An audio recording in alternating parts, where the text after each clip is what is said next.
I really thought I was done with my 2DS after Fire Emblem Shadows of Valentia, but it turns out even a dying, now dead regardless of what Nintendo says, console has some surprises left, especially given that it already had a vast library that I hadn't properly explored yet. So in order to play Radiant Historia Perfect Chronology, I had to dust off the 2DS and hope it would keep that strange auto-select for the bottom screen thing off long enough for me to play the game. It did! Why though should you break out your edition of the 3DS family out to play this game? Well, because it's a fantastic game, of course. Radiant Historia Perfect Chronology is the 3DS port of the original DS game with remastered art, more voice acting, new gameplay twists, new endings in connection with a new route of possible histories, and more. It is a time travel fantasy adventure JRPG with turn-based combat, which immediately makes people think of Chrono Trigger. And honestly, it's the best of that genre since Chrono Trigger in my opinion.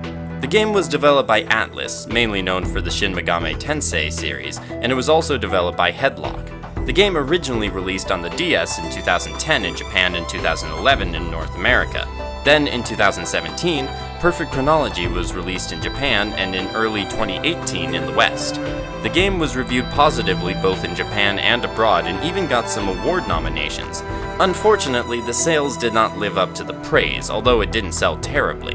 It wasn't particularly impressive in its first run on the DS. This may be the reason then for the 3DS port, which sold better but not great. Originally, Perfect Chronology was supposed to be a Vita port, but after the 3DS proved more popular, Atlus swapped development over to the 3DS. The remake, or remaster, whatever you want to call it, is the version that I played and enjoyed, and the one I recommend to you. One of the strongest points of the game, though, is its story, so we will begin with that. Stock, yes, that is his name, I'll let you take stock of that, is a member of an intelligence agency called SI in the country of Alistel, a country currently at war with their neighbor Granorg over the dwindling resources of the world. See, the land of Vancour is undergoing a process called desertification, which will eventually result in the destruction of life on the planet. The human nations, Alistel, Granorg, and Cygnus, are competing for those resources, while the beast-kind nations of Celestia and Forja isolate themselves. But let's get back to Stock. Before setting out on assignment with his new subordinates Rainy and Marco, Stock is given a book called the White Chronicle. After their mission ends in disaster, the White Chronicle activates, transporting Stock to a place called Historia, managed by Lipti and Tia. Through the power of the White Chronicle and its connection to Historia, Stock can go back to any moment in time that he was present at and change the course of history. Not long after the beginning of the story, Stock faces a choice that splits history into two timelines, a standard history and an alternate history.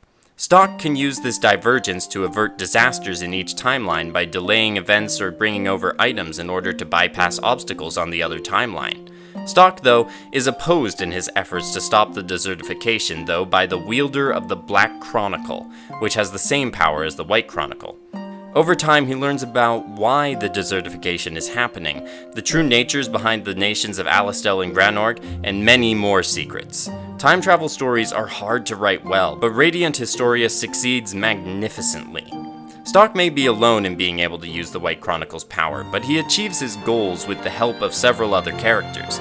The cast is delightful in all their interactions and stay mostly consistent in characterization despite the jumping between timelines where different events played out. The writing in this game is strong across the board. The world building is fascinating, even if it occasionally falls into predictable story beats. The characters are well fleshed out in the main story, and even more so with particular character side quests, and it is simply a well-paced story that is thoughtfully planned and written. The best story in a game, though, doesn't hold up as well if you don't have solid gameplay surrounding it, and Radiant Historia has strong story and gameplay integration and unique mechanics that make it a joy to play as well.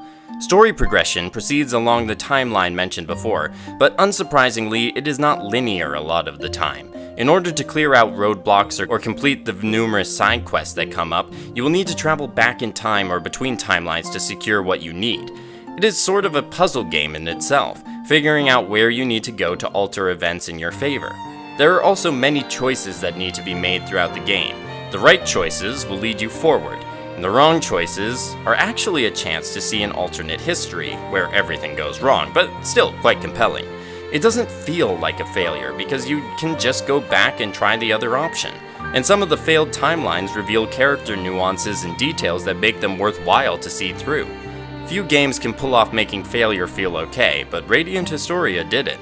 When not flinging yourself into various moments of the time stream from Historia, you explore around the continent, talking to NPCs, battling enemies, gaining new abilities, upgrading equipment, solving puzzles, and opening treasure chests. Typical RPG events, but always fun to engage with and rarely a slog, even if there was some grinding necessary at times for me. While much of this is standard fare, combat is where Radiant Historia differentiates itself from other JRPGs, at least in one particular area. Combat comes after engaging enemies in the field, mainly by running into them. Depending on if you hit them first or if they engage you from behind, one side might start with an advantage. Stock and two companions then line up to face the enemies spread out on a 3x3 grid. The grid is extremely important because battles sometimes become games of positioning. If you get multiple enemies onto the same space, you can do damage to all those enemies at once. This strategy, especially in the early going, is essential to achieve victory in battles, and each character in your party will have skills designed to help move enemies around the battlefield. To do damage, you have the standard attack, and then you have skills, which use skill points or SP. Skills are divided into three categories: physical attacks, magical attacks, and heals/buffs. Items, defending, and running away are also part of the combat, and the turn order is displayed on the side of the screen. In order to do more damage though, it is best to get combo attacks. Chaining alternating physical and magical attacks is the best way to build up those combos, which increase your damage. The unique positioning gameplay made each battle more interesting for me while playing, and the skills are well built around the system to showcase all that you can do. The battles are not easy as well, meaning even a random enemy can give you a run for your money, and bosses may take several goes to form a good strategy against. This difficulty occasionally led me to frustration, but that was usually solved by upgraded equipment, better strategy, and/or a couple more levels for party members, so my enjoyment wasn't all that negatively affected. On the whole, gameplay equaled the story in quality and wove together to make a great tapestry of a game. Part of that tapestry, though, is the presentation. The art received a major upgrade in the switch from DS to 3DS. From a complete redesign of one character to improved UI visuals, the new art looks fantastic for the system. There was also a new animated opening made by A1 Pictures that showcased the characters very well in my opinion. The soundtrack is great, which is unsurprising given Yoko Shimomura's track record with games such as Kingdom Hearts, Xenoblade Chronicles, and Final Fantasy XV.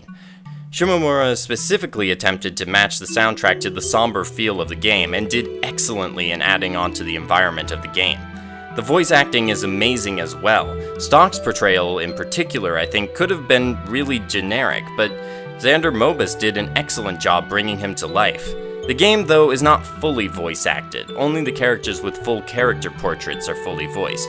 The rest have generic lines or sounds they make. This is fine the vast majority of the time, but it does occasionally spoil whether a character is important or not based just on whether the line is fully voiced before you know them. Radiant Historia is routinely called a hidden gem of a game, and I wholeheartedly agree. The game breathes new life into time travel with its unique gameplay blend. The combat is enjoyable and challenging at times, and the story and presentation flow well together.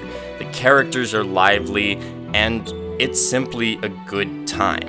If you are a fan of Chrono Trigger, definitely check this game out. And even if you aren't or have never played a time travel game before, Radiant Historia is a great game for any RPG fans.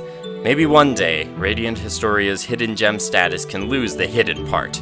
Especially if Atlus decides to expand upon the world they've created. Hey, a gamer can wish, right?